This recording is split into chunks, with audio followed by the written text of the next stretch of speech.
Hello and welcome back to another episode of Fully Booked, the Hidden Gems author podcast in which Craig Touch and myself, Roland Hume, chat some of the interesting figures and leading lights of this crazy industry of writing and publishing. And today we are delighted to welcome back Randy Overbeck, who is an award-winning educator, best-selling author, and a popular podcaster. He is here to discuss today all sorts of exciting topics, but I can't get over your shirt, Randy. It looks wonderful. Welcome to the podcast. How are you doing today? I'm delighted to be here. It's great to be able to have a conversation with you about the Revolutionary War, which is a passion of mine. Absolutely. And just in case anyone gets confused, I know I have a British accent and I know I was born in Britain, but I'm a proud American, definitely on the side of the Yanks here. So just to make sure that my loyalties are not in question. Although somebody whose loyalties may be in question is the man we wouldn't be here without, Craig Touch, the owner and founder of Hidden Gems, an author himself, and of course, a filthy member of Her Majesty's Commonwealth. That's right. I'm in Canada, but I work so closely with the U.S. that I almost feel like I live there. So it's all good, man.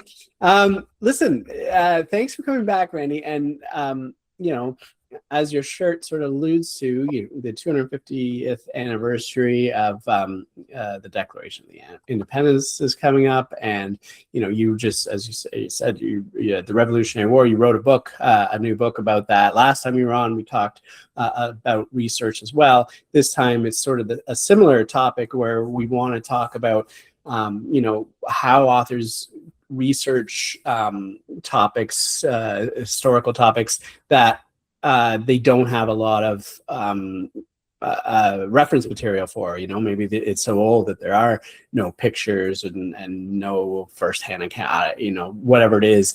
It's just, when we look at modern history, we have a lot of sources that we can look at, right? But sometimes when you go back, your sources get, less and less and maybe a little sketchy.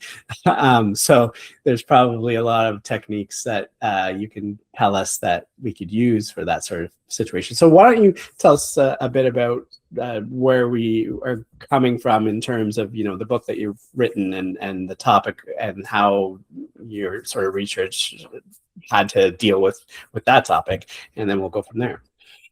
Sure. My book is called Abigail Trent, a novel of Washington Spiring, and it's about Americans, not to mention internationals, don't know about. It's a ring of 6 men and 1 woman who helped win the Revolutionary War by some of their spycraft, and but their identities in those days, spying was a very vile profession. Because if you're British in 1776, the most important thing that you had was your honor. And when you became a spy, you put great stain on your honor. So those individuals who were spying, all 7 of them, their identities were temporarily lost to history. So during the war, no one, not even George Washington, knew who these spies were except for his spy master. And they were even able to keep their identity secret well after the war. Just to give you an example, the final 6th member of the ring, Robert Townsend, his identity was not confirmed until the 1930s, when they matched handwriting from some of his personal letters to handwriting from the messages for the culprit ring. And the woman, who we only know as Agent 355, we have very scant information on, and historians have never been able to agree who that woman was. So what I decided to do at the beginning of this project was to invent a character based on the scant historical knowledge we had and have her step into that role. That's where I began my research process. That's fascinating, because I'm a history major and I was like, Abigail Trent, I'm sure I would have heard of her. And so you just answered one of the most important questions. Yeah, the book is, although the book draws artifacts and historical details, the book is fiction. I make that very clear in the beginning. We don't know who 355 was. We only know some of the secrets that she helped uncover. And we know from that some of the things she had to do. Like, for example, we knew that she had to have some way of having access to high-level British secrets. So she couldn't be a common woman. So that's kind of how I started my path of discovering, okay, how might I want to write this particular character? Yeah, like we've been talking a lot about even last week or a couple weeks ago, whatever it was, where we talked about true crime and the idea of having all these historical cases and facts, but sometimes you want to fictionalize them. And even when you don't, sometimes you want to add some Right. aspects or cover up some aspects that you don't want the real people to be identified or whatever it is. In your case, sometimes you just don't know some of the facts, and so you get to make them up, which Right. it works really well too. So with this book, are you trying to keep as much historical accuracy as you can, and then just sort of fill in the blanks as you need? Yes. What I did is I went to great lengths to make sure that I was researching the time and the place and the period that we're dealing with. So this is 1776 through 1780 something in New York City, a little bit in Long Island, but mostly in New York City. And what was happening, the historical part is, I stayed very close to the historical realities of what was going on, what life was like, what it was like for individuals on the street, what kind of punishments were being meted out, what the laws were like, what the tragedies were like, and then weaved my story into that historical tapestry. Here's an example. So in September, I don't remember the exact date, but in September 20-something, there was a huge fire in New York City. There is still to this day disagreement about what started the fire. I posit a possibility in my book, which we won't give away right now, but this fire destroyed 1/3 of the entire New York City, which held at the time about 20,000 people. So that fire becomes a critical piece in the story of Abigail Trench and how she goes from a mild-mannered teacher of rich people's kids to making a decision to do spying for the culprit ring. So when you're looking at this stuff and you're filling in the blanks, I guess, are you I assume the best way to do it is research as much as you can and try to I guess extrapolate from what you can verify to sort of make the stuff you make up at least plausible, right? There is, yes. There is a remarkable amount of information available if you do the research. There's not information available about 355. There's practically nothing, but there's a great deal available of what the streets that she walked on actually looked like, actually felt like, actually smelled like. There are personal accounts of all of those things. There are personal accounts of this horrible fire that I was just describing that I was able to draw on in putting the fire inside the part of my story. There's another example. So in June, 2 months earlier, in June of 1776, a soldier, a lifeguard, a bodyguard of George Washington, is convicted of attempting to assassinate George Washington. He's actually one very small part of a huge conspiracy that existed, but he was the only man singled out to be executed, and he's executed in a field outside of New York City, with the largest crowd to witness a hanging ever in the United States. According to the records that people have written down, there were somewhere between 10 and 20,000 people in this field. Now, understand, there's only 20,000 people in New York City. So this is a huge amount. So those are the kinds of little pieces of history that I stitched into the story and become part of, let's say, Abigail's awakening of what the reality was like living under British rule. Yeah, that's an interesting, it makes sense. It's an interesting technique. So like you sort of like you take those little nuggets that you can verify, and then you try to almost research related things that would be happening at that same time that might have more information, and then stitch it together, as you said. That's in Abigail's case, her ability, not her desire, but her ability to become a spy happens pretty much by happenstance. Abigail is employed by a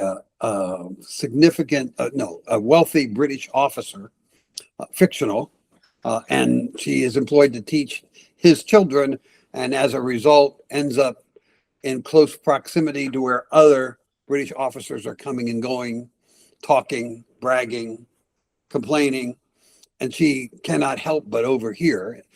One of the pieces that I was able to extract from the research, that in those days, in 1776, 77, 78, teachers were viewed very dimly. They were viewed as only slightly better than cook or the livery driver or the maid. They were basically treated, as all of those servants were by rich families, as furniture, which actually worked in Abigail's favor because nobody even paid attention that she was around and could possibly hear that the British were planning on attacking the French when the French fleet landed in Newport, Rhode Island.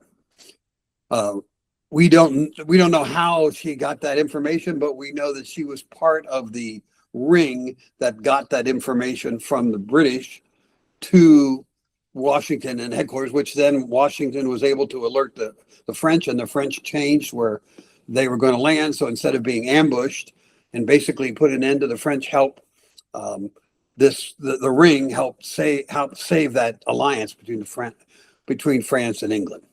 And I put Abigail in the center of that.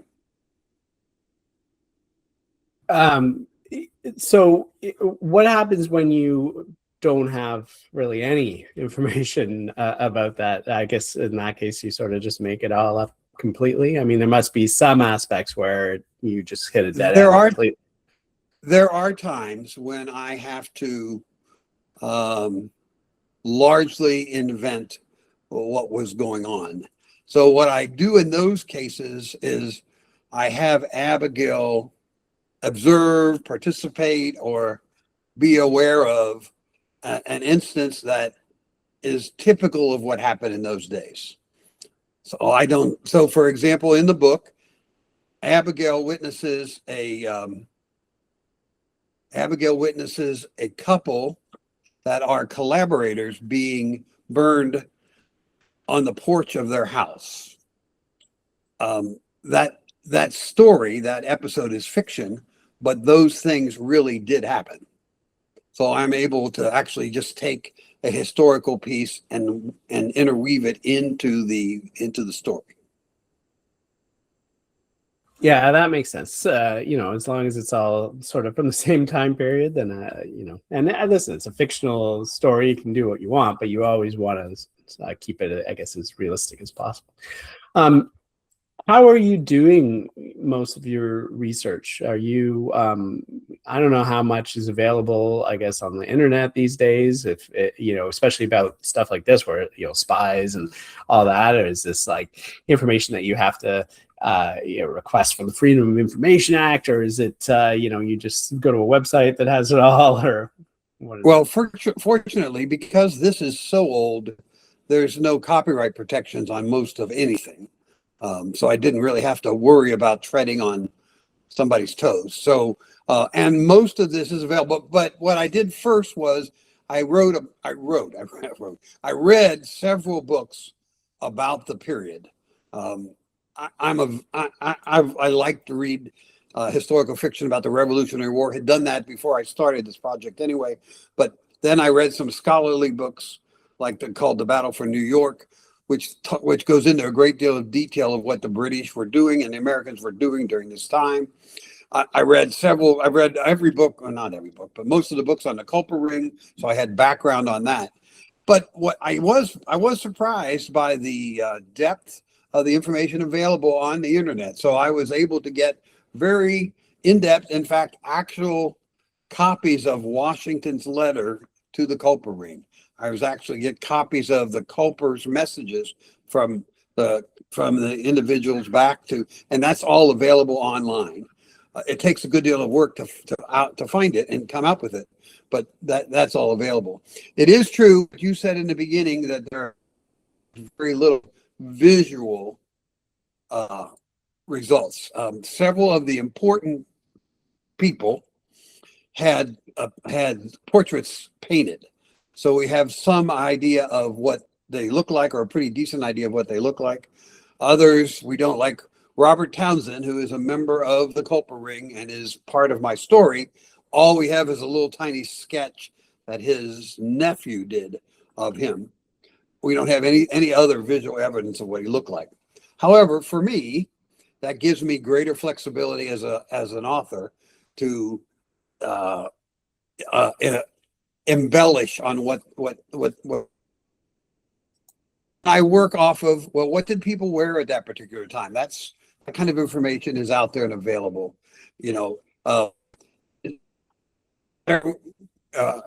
Robert is a relatively wealthy merchant, so they dress differently than street people. So in my story, two of the most important people are a pickpocket and a woman and a lady of the evening. And so I had to find out, well, what would they have been wearing, and what would that be like? What did women normally wear? What, if you didn't have money, so all of those pieces kind of went into, well, how do you make this so it'll come alive for readers and still be accurate to the time? Yeah, that makes sense. I mean, especially when you're looking at historical periods, like you said, there's those class differences that don't just affect how you dress, but how you act, how you speak, who you hang around with. And it's really important to get those details right as well. Otherwise, it really makes the story fall apart if people are not, I guess, acting as consistently within, especially for people that know the period, right? If somebody like I was reading it who doesn't read a lot of history, I probably gloss over some of those things, wouldn't think about it. I mean, obviously, yeah, if a guy in the 1800s checked his phone, I might be like, wait, that doesn't make sense. But some of the more subtle things I probably would gloss over. But there are a lot of people that I think read those things that are really knowledgeable that will sort of send you messages. Hey, that's not accurate. I'm waiting to see. So far, the early reviews have said they're spot on, but I'm sure somebody will catch some anachronism that I didn't do. The publishers, the editor for the publisher was very good at that. I think he found, or she was a she, I'm sorry. I think she found two language references that weren't appropriate. They didn't, but here's an example.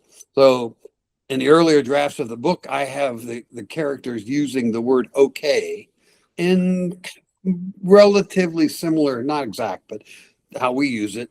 Found out that didn't come into use till the middle of the 1800s. In 1780, they would not have used the word, "Are you okay?" That was not how they spoke. So there were things like that had to be sorted out.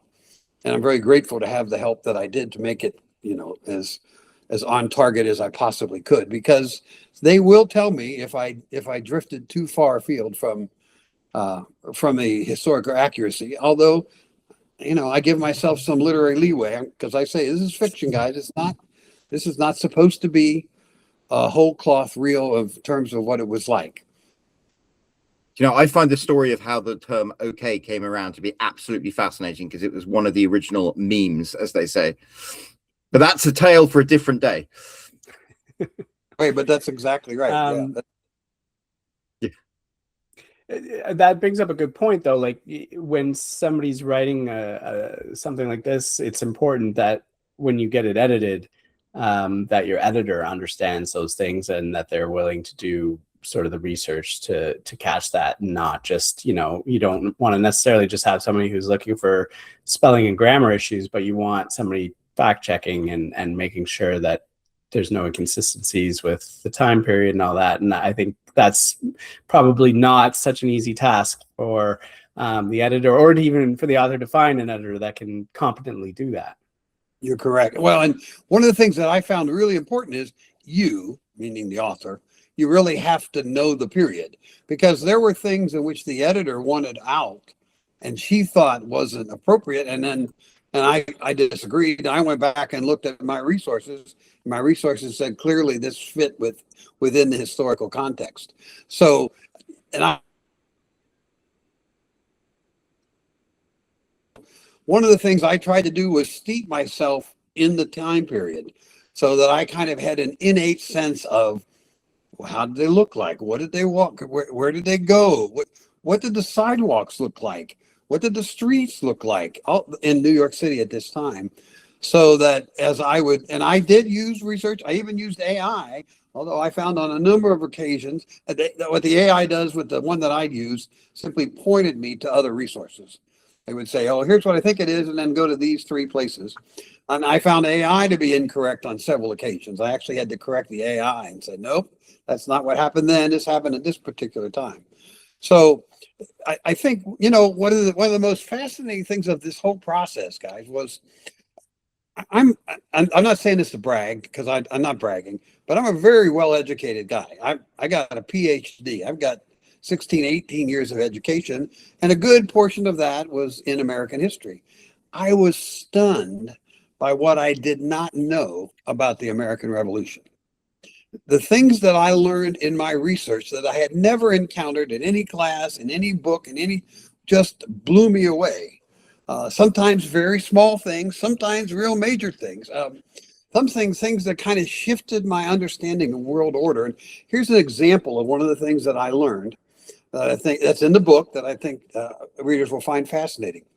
In New York City in 1776, New York City was occupied by the militia between the beginning of the war in 1774 or 5, depending on what you call it, start till September of 1776.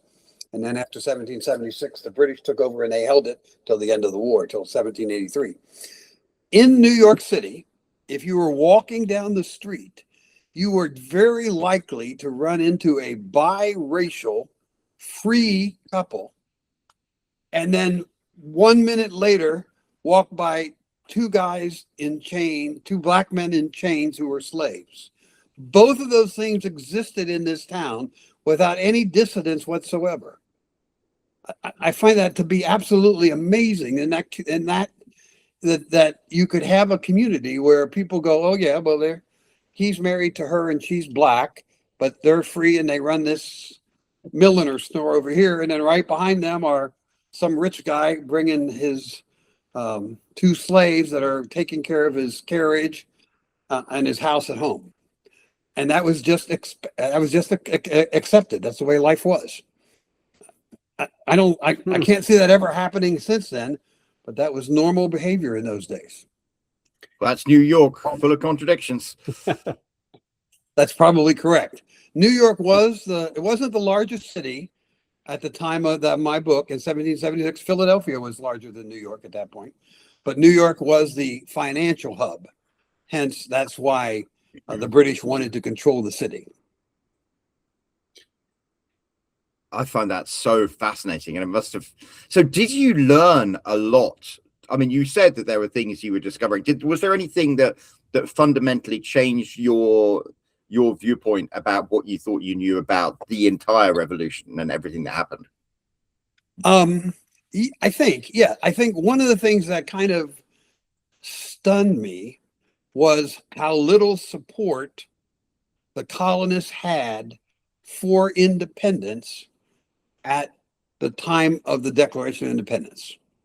So we had been kind of taught in school that when the Continental Congress got together and Thomas Jefferson and his team wrote the Declaration of Independence, that as a whole, the colonies had kind of gotten to the point of going, I'm sick and tired of this. We need to throw off England, blah, blah, blah. That was true, but it was only true depending upon the best resources that I could find for 30 to 40% of the population. The majority of the population did not want to have independence. That's fascinating. So imagine if you're the guys in charge, you're running against the current desire, the current wishes, because at that particular point, let's see, about 30 to 40% were in favor of the independence movement, we'll call it. There was probably somewhere around 20 to 25% that were staunch loyalists. They didn't want to do anything that would upset their connection to Britain and the flow of traffic and commerce and money. And then there was this very large group in the middle who at that point in 1776, what they really wanted was they wanted to stay Britons. They wanted to stay part of the British Empire, but they wanted to control their own destiny. They wanted to set their own taxes. They wanted to elect their own people, which of course they weren't doing at that time. The radicals, what we would call radicals today, seized that moment and pushed the agenda, the independence agenda forward, which basically kind of pushed aside this larger majority in the middle that would have preferred just to stay with England. That's fascinating. Yeah, like I'm curious about in the research process, especially when you like you said, you're very educated in history, and yet you still found facts that you'd never heard. I'm curious about how you are able to vet a specific piece of research that like that, like you go on a website and you see something and I've never seen that before. You can't necessarily trust that. So right. What is your process for that? Do you always look for at least 2 or 3 sources? Or yeah, usually I try to confirm if I've got, and I will be honest, even the most authoritative sources will say we don't know, but the best evidence we have based on these things is this. So they don't know that there was 30 or 40%, but that's based upon reading of what the publications were like. And here's a good example. So in 1774, a group from the Continental Congress, I didn't know this either, put forth to England a petition to do what this middle group wanted.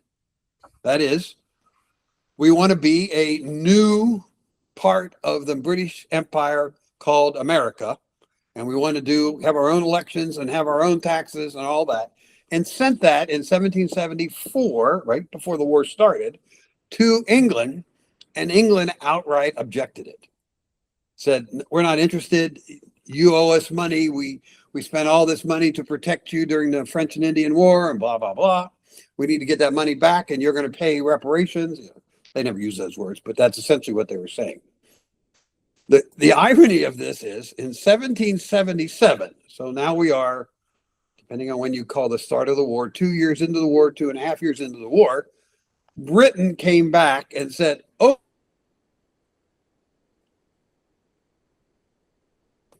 entity and stay part of the British Empire and control your own destiny and do that. The problem was that by 1777, that was too late. The radicals had taken over. The sympathies had changed, and some of the tactics that the British had employed became so cruel that they started to alienate even the loyalists. So they had lost the, what is that? What's the right term? They lost the hearts and minds of the colonists at that particular point. I didn't know any of that before I started doing the research. I find that so fascinating because one of the things about writing history is so much of history has parallels to what's going on right now. And if you want to talk about a president who's perhaps lost the will of people, we're living in that now. So it's so interesting to look at other periods in history in which the same happened. Yeah, and I did see several parallels to issues and struggles that we're going through now with what we did then. There's a lot of parallels about the British trying to, for lack of a better word, censor tracts they didn't like, tried to bar certain books, kind of like what we have trying to going on now. So that's kind of an interesting parallel. Thomas Paine's Common Sense. It is believed in the research that pamphlet. The pamphlet's about 40 pages, I think. It was read or understood by almost every colonist in the 13 colonies. Do you know, It's I sold. just saw a thing about that today. It sold 100,000 copies. Now imagine, now that's 100,000. That's one for every 17 colonists that are in there. George Washington had it and the next one read to his troops out loud because many of them could not read. So that had a tremendous impact on the morale and the attitude of people in general. Much more than social media does today, because it was their only source of getting that kind of information. I read today that by per capita, it makes it the most read book in American history, and it's not even close. That's great. Yep. The whole story of Thomas Paine is a very interesting one. In fact, I'm doing a podcast on Thomas Paine this month on my podcast, Great Stories About Great Storytellers. And it's the whole story behind how it is believed that we may not have been able to successfully wage the American Revolution without the power of his pen. It's just, he's a fascinating story. Yet he died alone. I'm curious about, some of your research techniques because you had mentioned earlier that when you were looking for information on the internet and you found a bunch, you said some of it was really hard to find. What are you, I assume you're doing more than just, simple Google search, right? Like, I mean, are you sort of like tapped into different, I don't know, news groups or Reddit threads or message boards? How are you finding what I was able to do, or what worked for me? I don't know that this works for everybody else, but what worked for me was to start with a Google search. But the Google search sends you or gives you options to very carefully vetted historical sites, and there are a great number of those sites available about everything from what kind of rifles were used in the American Revolution or by the British Army, to how much did individuals get paid, to how many soldiers died. So, and each of those, I wish I could come up with them off the top of my tongue, but I can't. But I have them bookmarked in my files of, okay, you want to go to the American Battlefield Trust, you want to go to the Historical Museum or Historical Society of New York. There's ones of Long Island. I found those to be very, very valuable, especially in terms of getting specifics on a particular area, on a particular issue. In my second book in the series, this is a 4-book series. So second book in the series is about Robert Townsend, and part of it takes place in his actual house on Long Island. So there is a site devoted to that house, which still exists, amazingly, 250 years later, about how that house worked, what went on, what happened when the British took over, all of those kinds of things. What I have found are those sources first of all, they're very deep.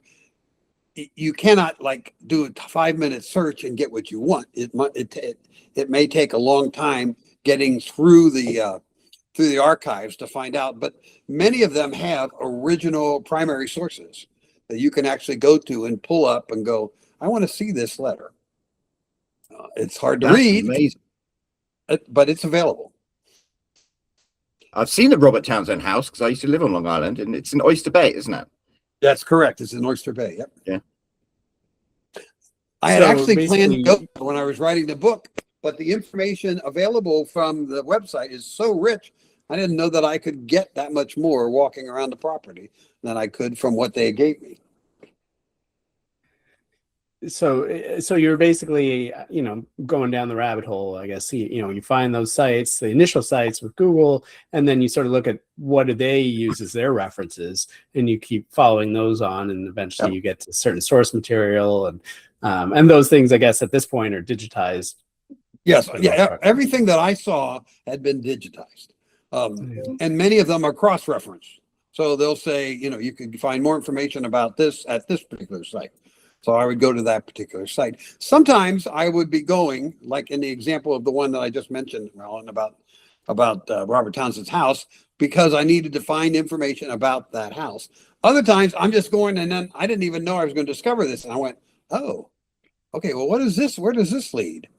And that might take me down 2 more steps to get to the to the piece that I think I can. Now I have to admit, I have much greater flexibility. I'm not trying to create something. I'm not trying to create an academic piece here. That's not my intent. My intent is to create a fun read that is enriched enough with historical detail to make it come alive and be real for what that period of time is, which I grant it gives me some flexibility because I don't have to stay exactly to what the historical record has, but I try to stay as close to the historical record as I can. I deliberately played with dates sometimes and a little bit in Abigail. I played a little bit with the geography of New York City, or at least the Manhattan part in which most of the story takes place. But most of it is pretty true to form. Water Street is what Water Street was then. William Street is what William Street was. Broadway is what it was, which is now Wall Street. So all of those things I was able to pull out of the historical record and place my story within those particulars. Right. I think a lot of it comes down to reader expectation as well. As you know, if they're expecting you to be sort of true to the facts. I think about science fiction where they have, you know, hard sci-fi and sort of soft sci-fi, right? And you know, the reader picks that, you know, the complaints that they have for hard sci-fi can be a lot more nitpicky, right? They're expecting it to be very, very close to, you know, the facts and not, you know, not break physics. Whereas soft sci-fi, it's like, yeah, that's fine. You know, we don't have to really have it explained why this works. We can just assume. So I guess I wonder if there's sort of those two camps with sort of historical books where people read a certain type of book and know and expect that it will be very, very true, even though it's fictional. It will be very true to the period. Whereas other ones, it's like window dressing. You know, they told a story that they put in the past, but they didn't really, you know, research much of it. They just said, oh yeah, they're talking this old timey way and wear, you know, top hats or whatever, right? They can. Is there a way that you can sort of identify your book to readers before they read it that sort of tells them that you're going to be more true to the facts, or is that just something people come to know from reading a specific author? I don't.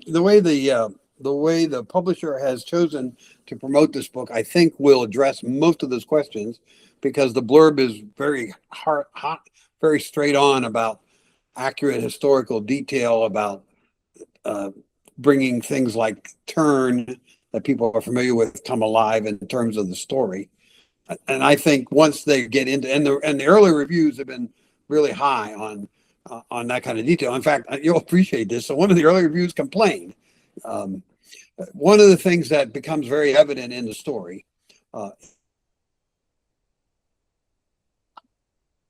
place to live, which is really true. It was pretty odiferous, for lack of a better word. Odiferous is a good word.